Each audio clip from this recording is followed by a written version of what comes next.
Hey everyone, welcome to today's video, which is an exciting video because I have finally done it.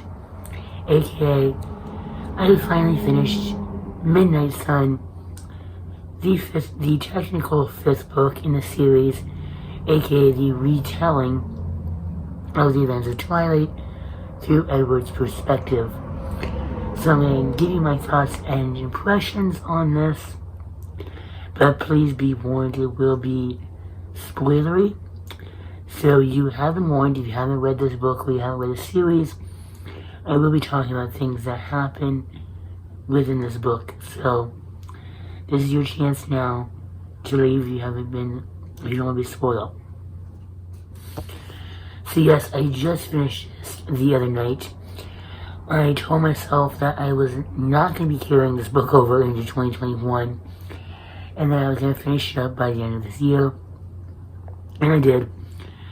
So I powered through the last 300 pages of it. And I really enjoyed it. So as I said before, this is a retelling of Twilight, just through Edward's perspective. Excuse my voice. So most of this book was a rehashing. I would say 3/4 of this book were Twilight, just with Edward's new perspective, while 1/4 of it was added in content. Like you've seen Edward's day at school, like when he separated from Bella. You've seen more of his home life, and then when you got towards the end of the book, you did get to see some newly added content, which kind of, if I'm being honest, felt very weird, if I'm being honest. So before I get to that, let me talk about a few things that I liked or didn't like in this book. So, the first thing that really caught me off guard was the teenage angst that Edward had. I had spent all 4 of the other Twilight books pretty much thinking that Edward was this kind of like more put together, not angsty character. He was almost more of like a younger Carlisle. So when I read the first 4 books, I pretty much was reading him with a personality of the teenage Carlisle, which is his father. This book, it kind of describes him as more, like, had him portrayed more as like a normal 17-year-old who just so happens to be almost 100 years old. That caught me off guard. And another thing the retelling was, I have read Twilight so often that it was so weird for me to, because this book is told in first person, like the original, when it would do the scenes that we're used to, you know. It was so weird to hear when it was referring to Edward, and like when Bella was talking, like Bella said, Bella did this, like, what perspective ran again, you know, kind of like, you like retell yourself, oh, this is Edward, you know. So that was kind of a little bit of a difference to get into. Other than that, it was, you know, a normal good Twilight book, you know. After you get used to his teenage angst and the perspective swap, it's a very easy book to read, just like other Twilight books. Enjoyable, fast, fun, all that stuff. Now let's talk about the differences. So, there really isn't that many differences, like I said, the biggest differences is since you're seeing through Edward's perspective, you can hear the thoughts of the kids in school. He'll jump, through their eyes. He'll watch Bella throughout the day. You get more of a home life with Edward, where you see him interacting with his family more. And then the end of the book happens.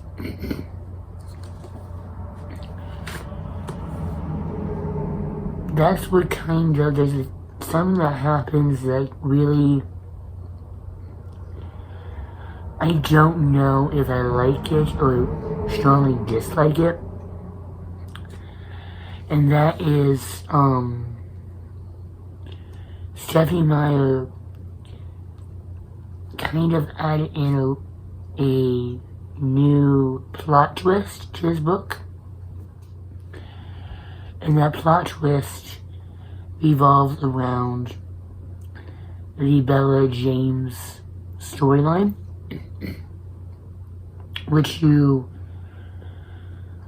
get a more understanding as to why James, who is a tracker vampire, is so dead set against finding Bella, which is because only one person has ever gotten away from him before,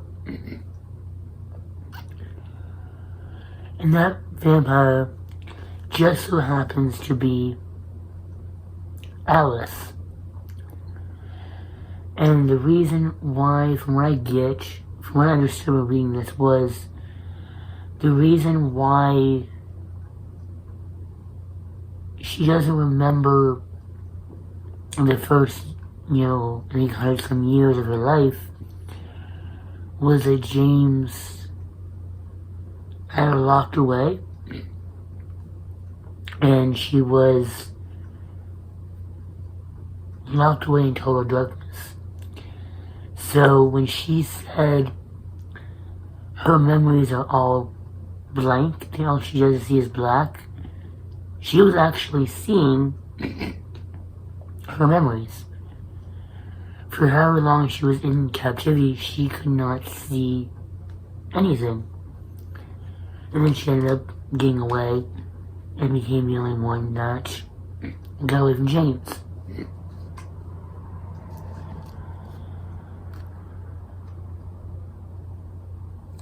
I don't know how I like that, how I feel about that. I think Alice's story would have been so much more interesting because Stephenie Meyer is planning 2 more books in the Twilight series. It would have been so much better, in my opinion, if Alice's story was its own prequel, and how she was born and how in those years that she forgot was the story. And you end up realizing that maybe she purposely forgot or gave up those memories for a certain reason, I don't really like that added element, if I'm being 100% honest. Mostly due to the fact that I do not like when book series, movie series, TV series, video game series, any kind of series decides to add in a plot detail to something that happened early on in the books or the series, and then later on be like, oh yeah, this is the reason why it's in here now. It just feels like it almost felt like, if I'm being honest, like Stephenie Meyer thought after all this time, okay, Alice's story is really the only plot hole that is left open. How do I fix this? She's like, oh, James's first victim that gets away.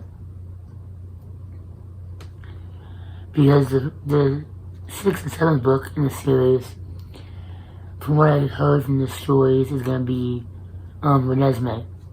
Renesmee calling now of age, where it's not creepy for Jacob to be imprinted on her. And their story, which I'm not looking forward to because I hate Jacob. Sorry, I had to say that. But I think Alice's story would have been so much better if it was, its own story. Tell her origin story, how she first, retell how she met up with Jasper, that whole storyline, and end Alice's story with them going to meet up with Cullens. It just felt like a very shoehorned in plot detail they don't really ask for, I guess, or wasn't very needed in this book.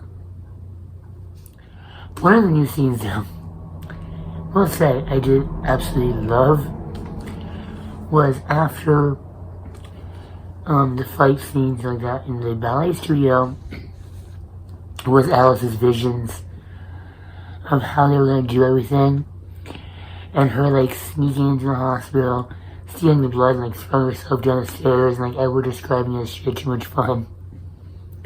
I love that.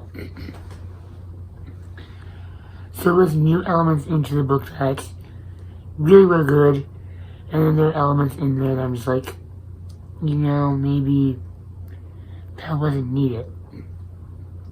Especially because it felt like, because she felt like she could change Alice's story, and I from that point on, the whole story felt different. I feel like there was conversations that I didn't remember happening in the hospital.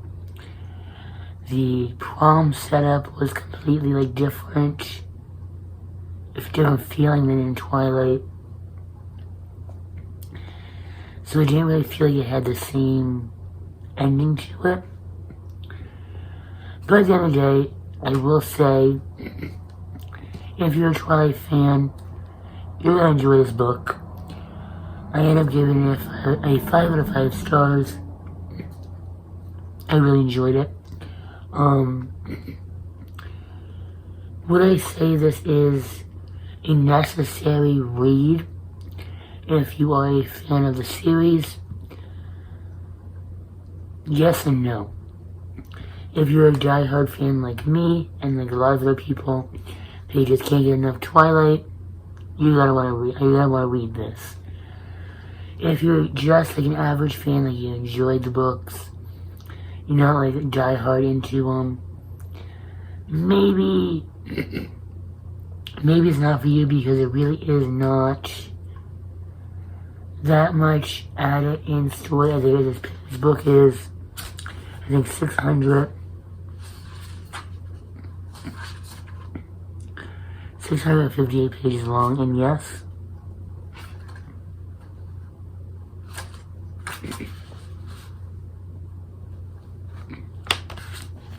I did give myself the high five at the end. I had to. 658 pages, and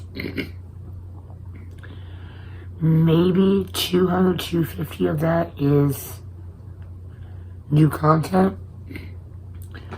So you had to weigh things of, do you want to reread Twilight with a new perspective, because it's still the same thing. It's not like rereading or reading Life and Death, where it is a completely gender swapped version where the ending is a very conclusive ending.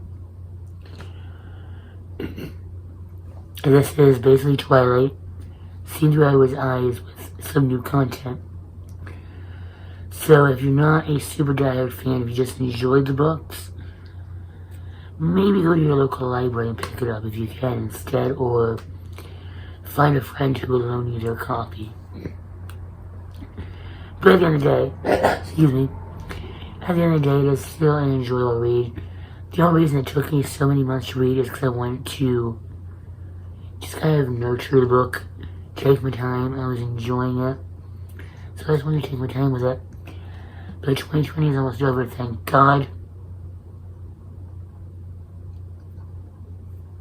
I can't wait to carry this book over 2021. So that is it, and I do have my next book that I'm going to read, which I'm going to try to read The Legacy by R.A. Salvatore. This is book number 1 in the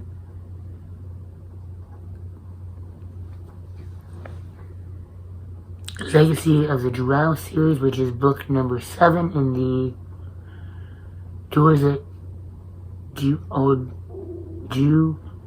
Orden series. Haven't read the series before, but it's on my shelf, so I'm going to read it. So that is it for today. If you want to, feel free to discuss this book in the comments below. I will try to cover a comment back to you, and we can talk about more if you want to know my opinions on certain things.